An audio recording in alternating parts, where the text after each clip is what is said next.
Well, here we go. Christopher Nolan just said, screw your short attention spans, and dropped a 3-hour epic that already has people mad about casting before they've even bought popcorn. Matt Damon plays Greek King Odysseus trying to get home to Anne Hathaway while maintaining an American accent, dealing with gods and monsters, with Tom Holland and Zendaya showing up, because apparently every big movie needs them at this point. The internet lost its mind over 5 feet 1 inch Elliot Page potentially playing the great warrior Achilles, with Elon Musk going full Karen, as if Homer wrote The Odyssey with a BMI calculator, only for everyone to find out Page is just playing some other Greek nobody. The armor still looks like it's from a cosplay convention, and casting a black woman as the mythological Helen broke Twitter more than a wooden horse filled with Greek soldiers. And Nolan's solution to the backlash was to just disable comments on social media. Nolan shot this entirely on IMAX, with a budget that could have funded 3 countries, and it looks jaw-dropping, despite his obsession with making everything too long and too loud. By the end, you'll either crown it a masterpiece or admit you're just mad your nap got interrupted. But this is summer blockbuster season, so just sit down and shut up. Spider-Man: Brand New Day arrives to answer the real question. Can Tom Holland survive any more trauma when Zendaya still won't let the man have a solo movie? 4 years after wiping his own existence, Pete is suddenly leaking organic webs like a busted radiator. Scorpion's back for revenge. Tombstone runs the city. The Punisher is attempting vehicular manslaughter. And Zendaya somehow keeps finding Holland like she stuffed an AirTag in the suit. Early reactions say Marvel finally remembered Spider-Man is supposed to be fun, not just emotional damage wearing red pajamas. And the box office tracking is already flirting with record numbers.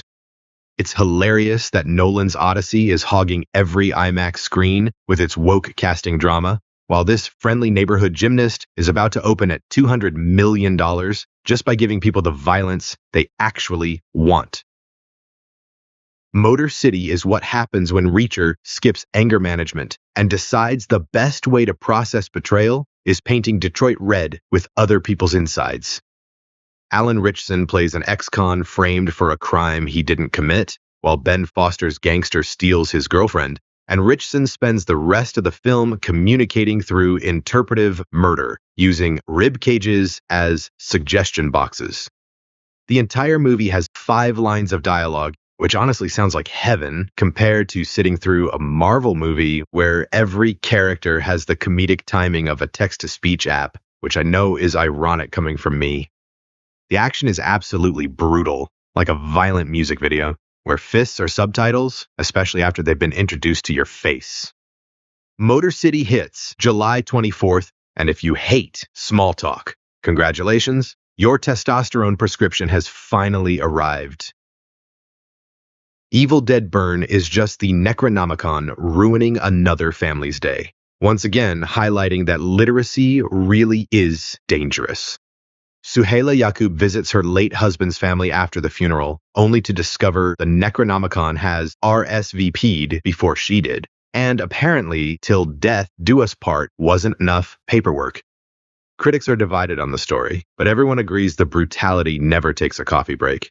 Even the dog gets stabbed, which is when you know the director said, "We're done playing nice." Sam Raimi spent 40 years proving horror could be funny and vicious at the same time. Evil Dead Burn just picked violence and said, good enough. But if your favorite horror genre is mutilation, you'll leave smiling.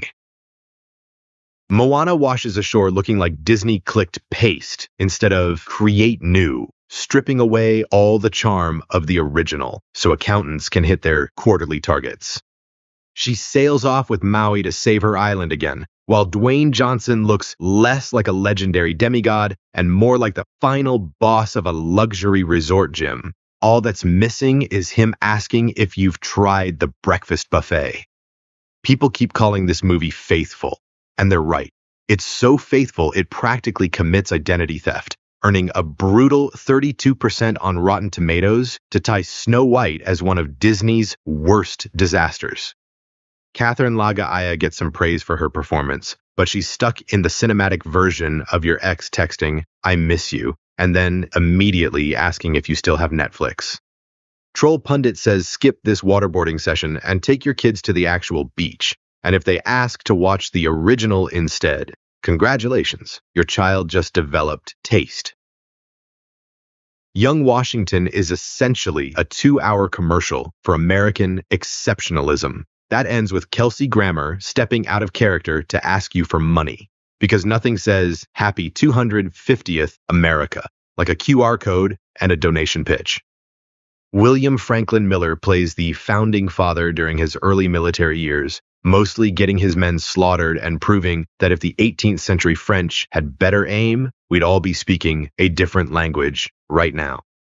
The battle scenes are solid enough to remind you why this guy ended up on the dollar bill, and the movie sticks surprisingly close to real history, even if every emotional speech thinks it's Bill Pullman in Independence Day.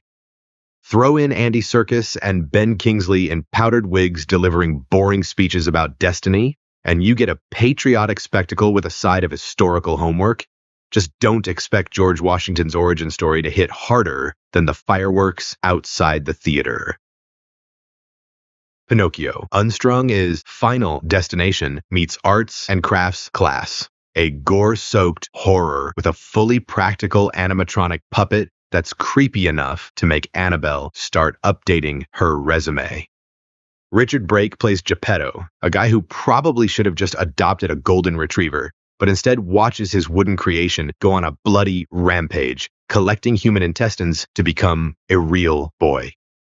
In classic Troll Pundit fashion, we salute a movie that cast horror legend Robert Englund as a demonic Jiminy Cricket, basically a sociopathic life coach, whispering murder instructions to a piece of furniture.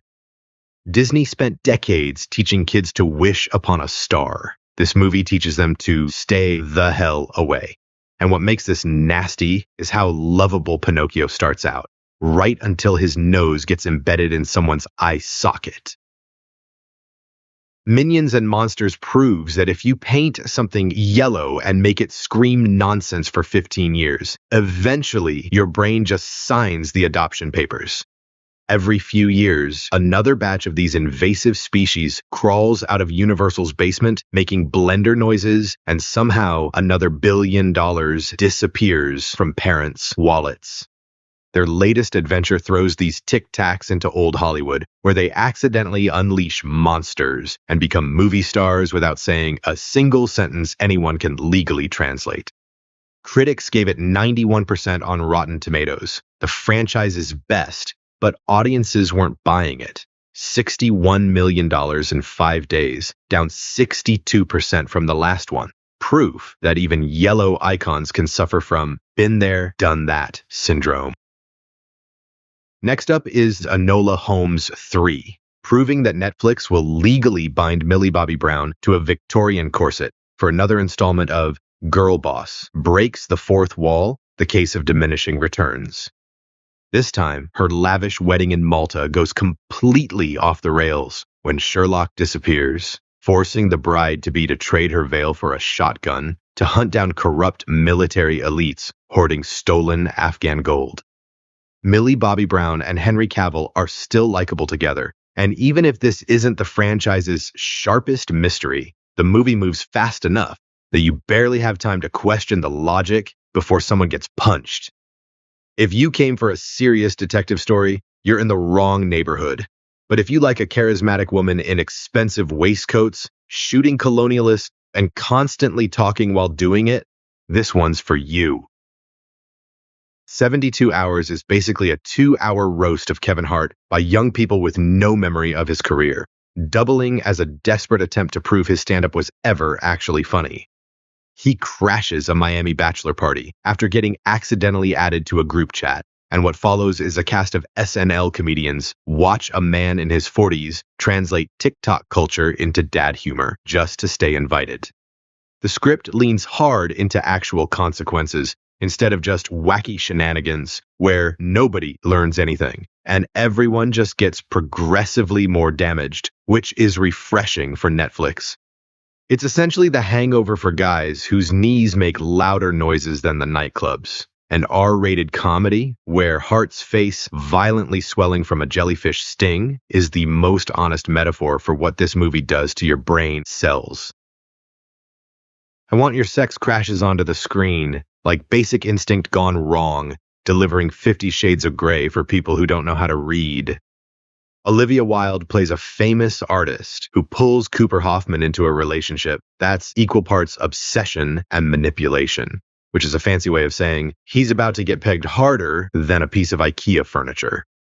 Wilde said, "Fuck subtlety," and decided the only way to stay relevant in 2026 is to treat her assistant like a limited edition sex doll that talks back.